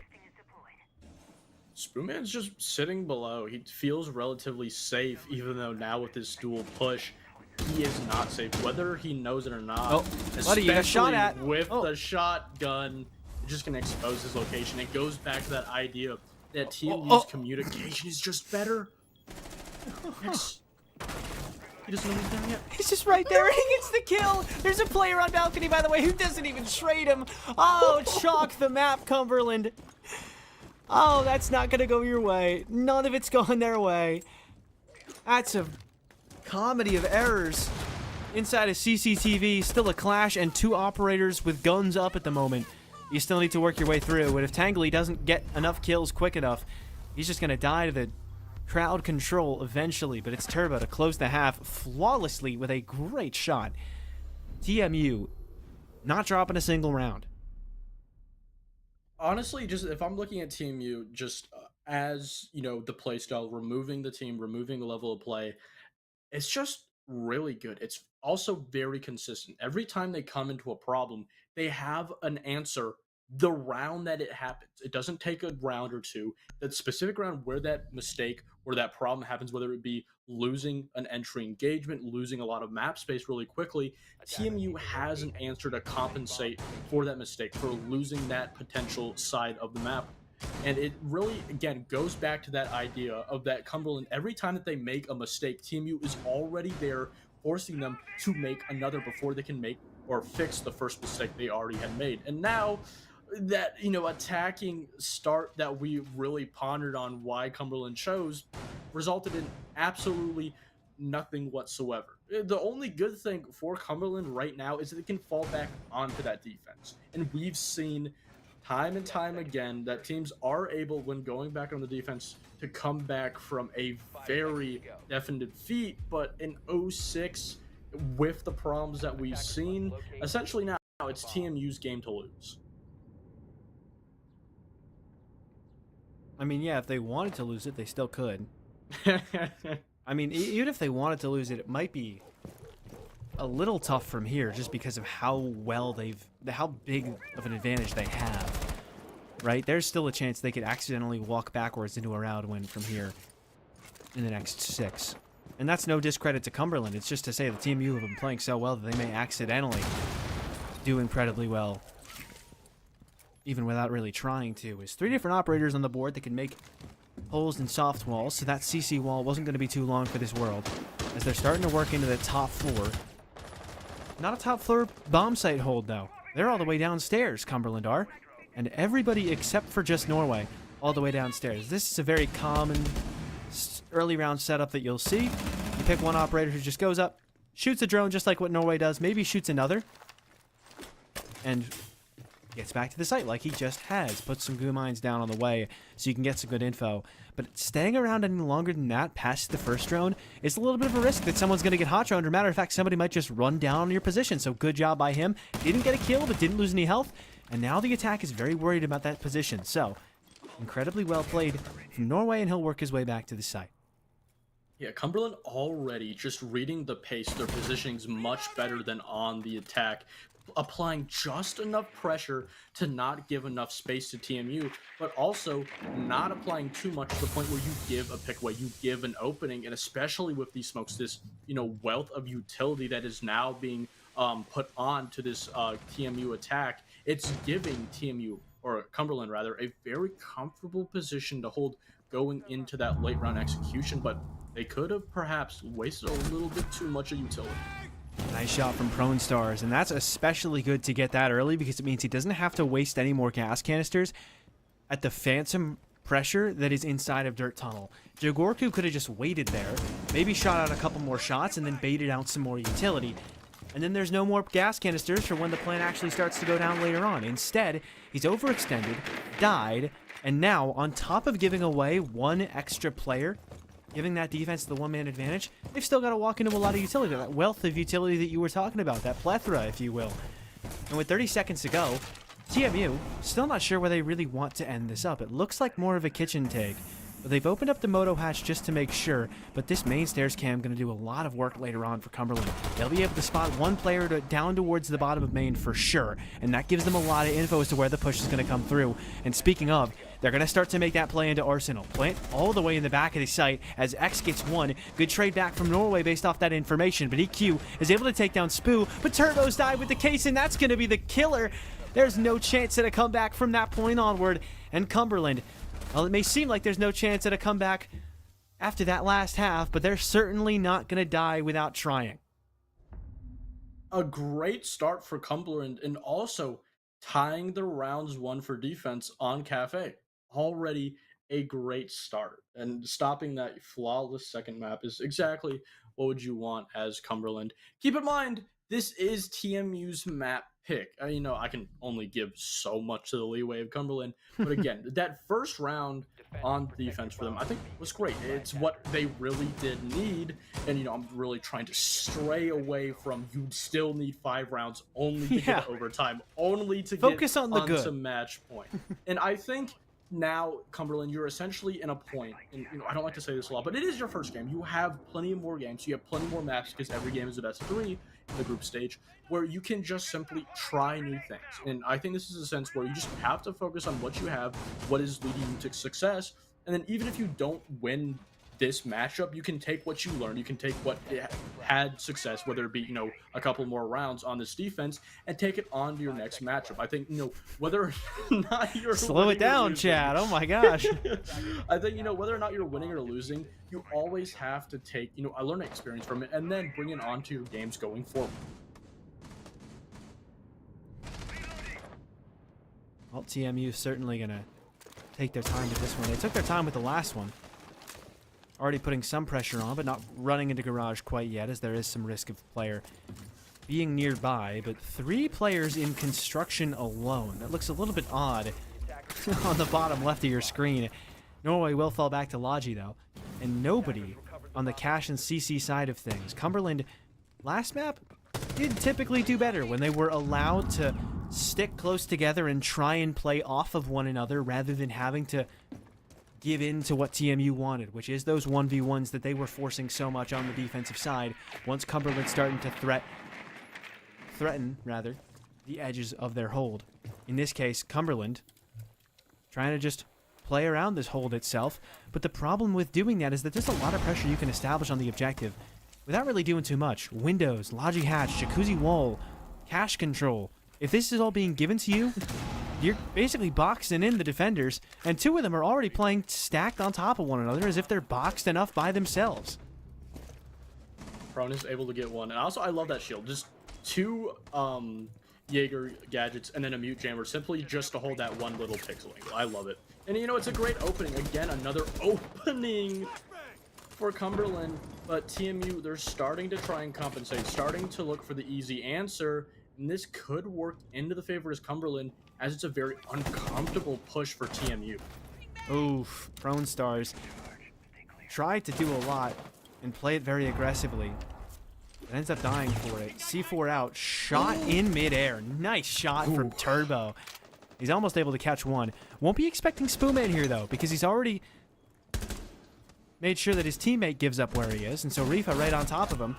Position known there, but Jagorku, position known on the balcony, but still not capitalized on. As Norway taken down, X able to get another one, and even though this position wasn't necessarily known by Spoo, he still is only at 5 HP in killing Turbo. Player on the breach down to just 2. This needs to be a kill soon for Tangley, otherwise the rest of TMU will start to work their way in towards the site, and if they kill Tangley, Jagorku somehow wins that fight on such little HP and leaves it all down to Spoo on just 5.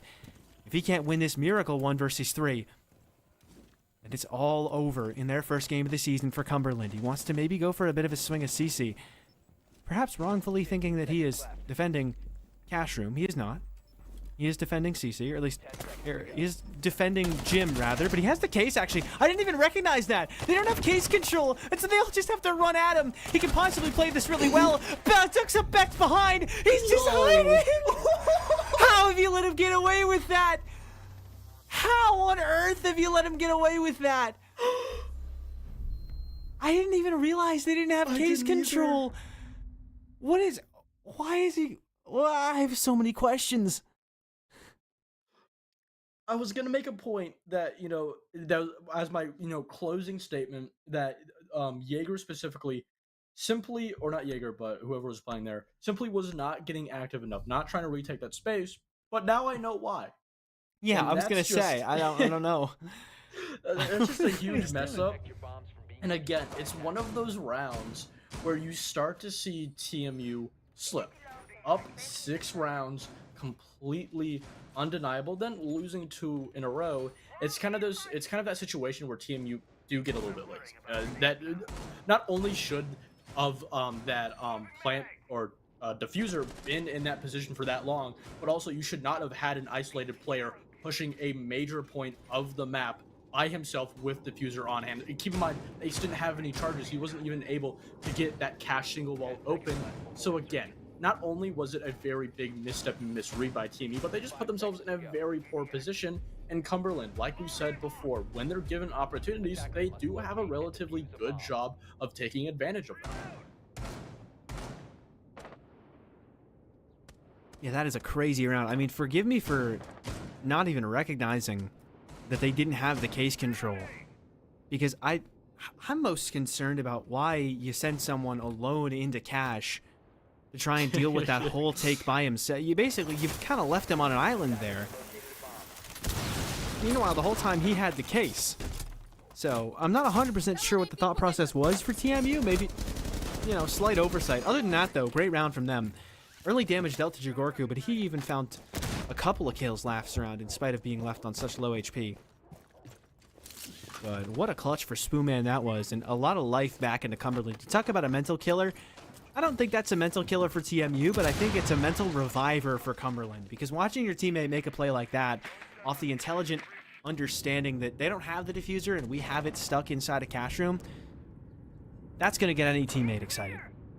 Yeah, I agree. I think, playing devil's advocate here, if there is a round, if there is a single position that can really send a team into that, 6 rounds in a row comeback, it's going to be a round like that. But again, Cumberland, they're going to need to do a lot more.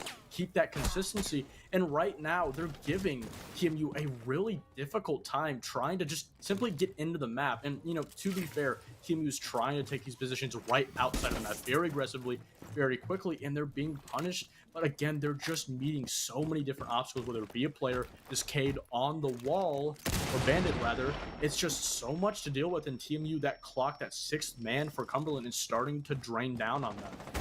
I like this recognition. I like that they saw that it was free. I forgot the word I was going for, but Jagorku gonna get punished by Norway, who's very far forward, and Rifa is too. Pushes forward and gets Naj down. 2 quick kills for Cumberland, who are really putting it back in the face of TMU. Trying to find one on a quick peek is X, but he can't quite get it done. Rifa stays alive, and matter of fact, he'll even take him down on the window. Double kill for the Malusi. EQ into the site, though, and he's already taken down 1. Could possibly get the player top red, and it's a triple kill for the Thermite, so don't quite send it home just yet. As a matter of fact, it might just be the end of the map and the end of the series as a whole. Yet again, Cumberland need a 1 versus however many. It's 2 in this case. It was 3 last time. And the pre-fire from Tangley needs to be on point because it's behind the Osa shield that he'll find 1. Does take him down and barely not quite able to shut down the cross. Back into construction. It's Mr. Turbo now, waiting for the opportunity to take the fight. High HP on him. Full HP as a matter of fact. And Tangley left on just 31. So it should be his advantage. And as a matter of fact, he'll make it look just like it. As he's cool, calm, and collected in the clutch. And he collects the map and the series as a whole for TMU. 7-3 on map 1 and 7-2. A mark better on their own map pick, letting you know that you can't take him to either cafe or clubhouse unless you want to meet the same fate as the Cumberland Phoenix in week 1. There is a lot we can say for Cumberland, making so many big mistakes. I think it's essentially a problem where there's a little bit of a problem with the communication with the system that you have in place, and in turn, it's a little bit easier than just quite a big problems. But on the other side, TMU making an absolute statement in their very first game. Just, I don't want to say dominant because there were a lot of rounds that they won that were really close, especially those last 2 rounds that Cumberland were able to win. But they have sent a message that they are going to be a team that you really want to look at, that you really want to make sure that you take down, because not only did they win very definitively, but those rounds look so convincing. They were so well in place, and also their consistency was there every single round. Their adaptation, being able to fix the mistakes on the fly, is really what made them so definitive and great. And just a very definitive series as a whole. TMU hoping that'll define the rest of their games to come. And it will be a little while until we get back on the stream, though, so we won't be able to see what TMU get up to or what any of these other NECC teams get up to, at least in Rainbow Six Siege. As for what you, the viewer, can expect on this channel to come, it's Rocket League tomorrow, and next Wednesday it won't be Siege. Instead, it's going to be Counter-Strike. So we will be back with you in 2 weeks from today. Until then, thank you so much for having us. Hope you had a wonderful time. And well, we'll see you again before you know it. In the meantime, enjoy all the collegiate action on NECC, and I hope you have a great time.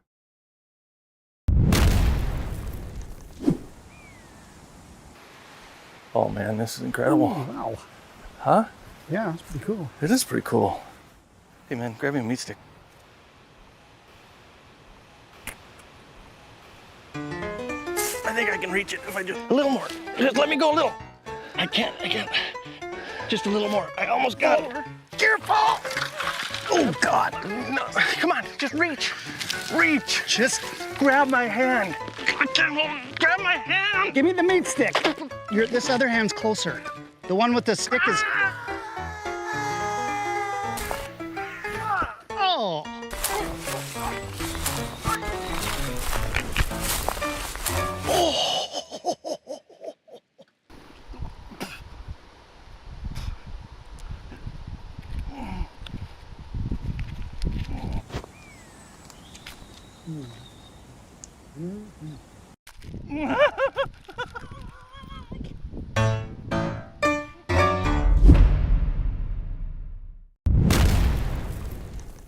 Oh, what an awesome day for a pump, dude. Yeah, I gotta take it easy. Doc says if I exert myself, I will die. You overexert yourself, you will die. I'll tell you what, you finish the workout, all these could be yours. That looks good. A little bit of honey ham for the ham. Get after it, and that's your, no, get after it, and that's your treat. Hey, do the exercise, do the work, then you get the reward. That's how this works, man. You gotta give it max effort, maximum effort. That's what I'm talking about, baby, big hams. Make it work, those hams, work them. Putting in the work. Yeah, baby, yes. Dude, this is a spicy workout. Gotta make it worth it. Building the beef and bringing home the bacon, baby. I'm loving it. Teriyaki is just about within your reach. Come on, get you some. Come on. Ooh, ooh. Maximum effort. Maximum effort. You're there. You're almost there.